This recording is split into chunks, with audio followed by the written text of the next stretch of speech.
Simula ng maligo. Mag-prepare na tayo guys at pupunta tayo ng cafe. Yes, manonood tayo ng football doon sa restaurant na pinagtatrabahoan ng jowa natin. Okay? Jowa ko lang pala, huwag kayo makikapil. Wrong sentence. Yala, bye.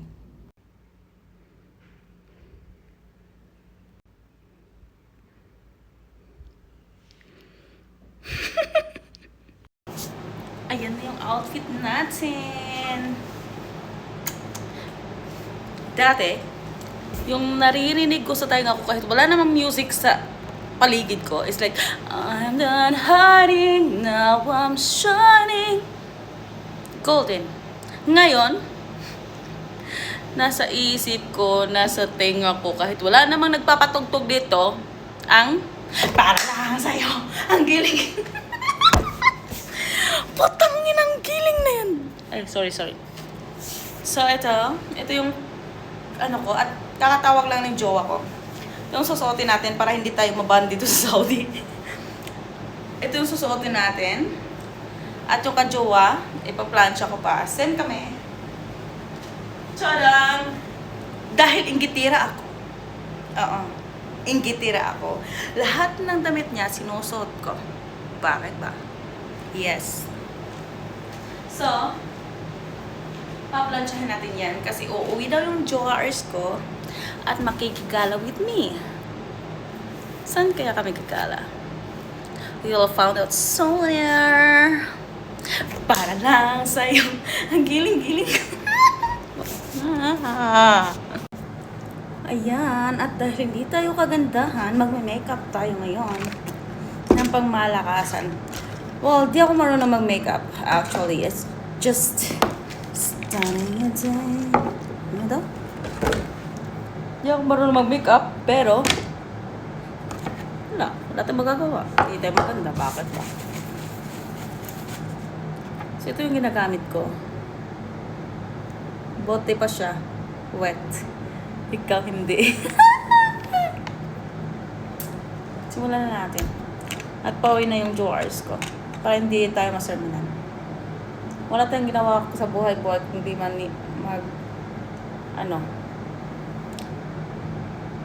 sakto lang ba yan? Kung hindi sasakto yan, edi tignan natin. Para lang sa'yo.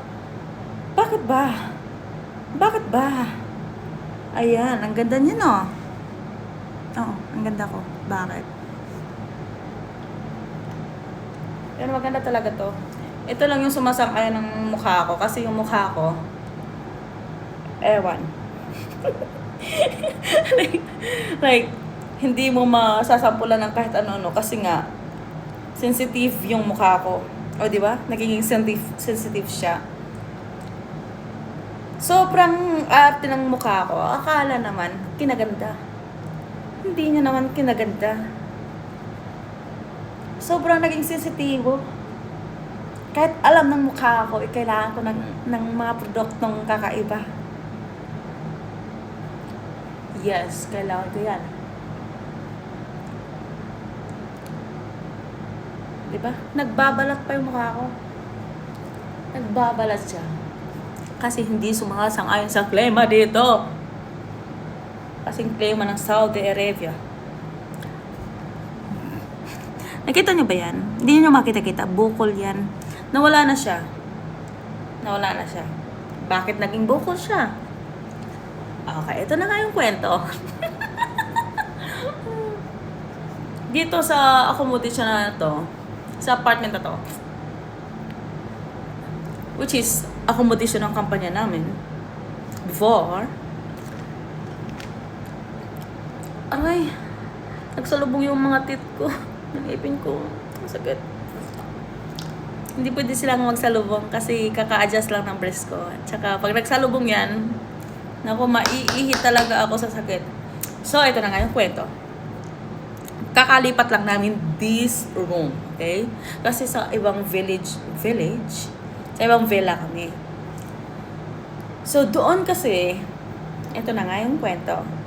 Kung bakit nabukol yung loko. Doon kasi, Yung papuntang CR is right side. Okay? So, nag-stay kami doon for 9 months.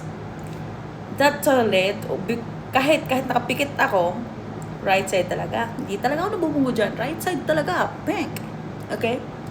But this house, this room, same siya. Okay? Same kalaki. Pero yung CR niya, left side. Left side. Gumising ako ng 7 a.m. Eh, ako na si Antoken because I love sleeping. Oo, tamad ako. Kaya love ko yung matulog. Eh, di nung pagbangon ko kasi ihing-ihi ako. Gaganon-ganon pa ako. Nakapikit pa ako papuntang toilet. Eto ako. Dumiretso ako ng, dito yung toilet, okay? Dumiretso ako ng kanan. Kanan ba ang right? Okay, kanan ang right. Yes, kaliwa is left. Yes, bobo ako sa Tagalog. Dumiretso ako ng kanan, which is, the toilet is sa kaliwa siya. Kaya ito nangyari. Nagsalubong yung pader at yung noo ko.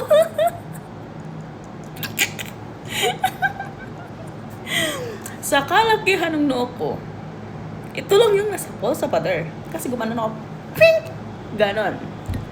So, yung jowa ko napipikit-pikit pa lang, sabi ko, sakit. Paluha-luha ako.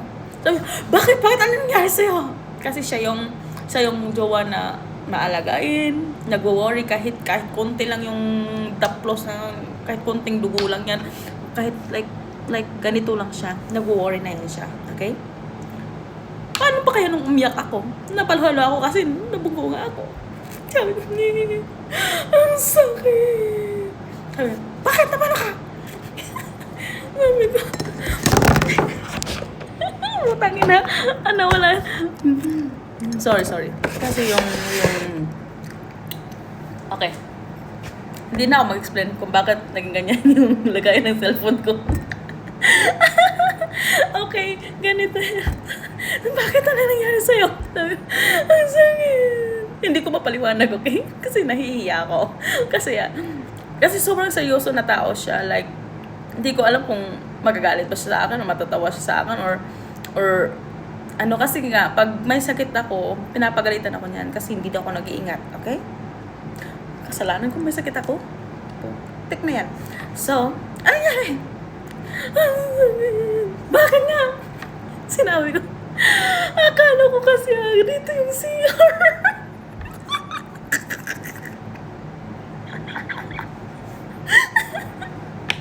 Ang seryoso na tao, tinawanan ako.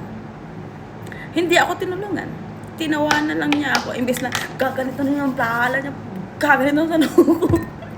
Or kukuha siya ng kung ano-ano na, well, ewan ko kung paano yung gamot dito sa Bohol. Okay.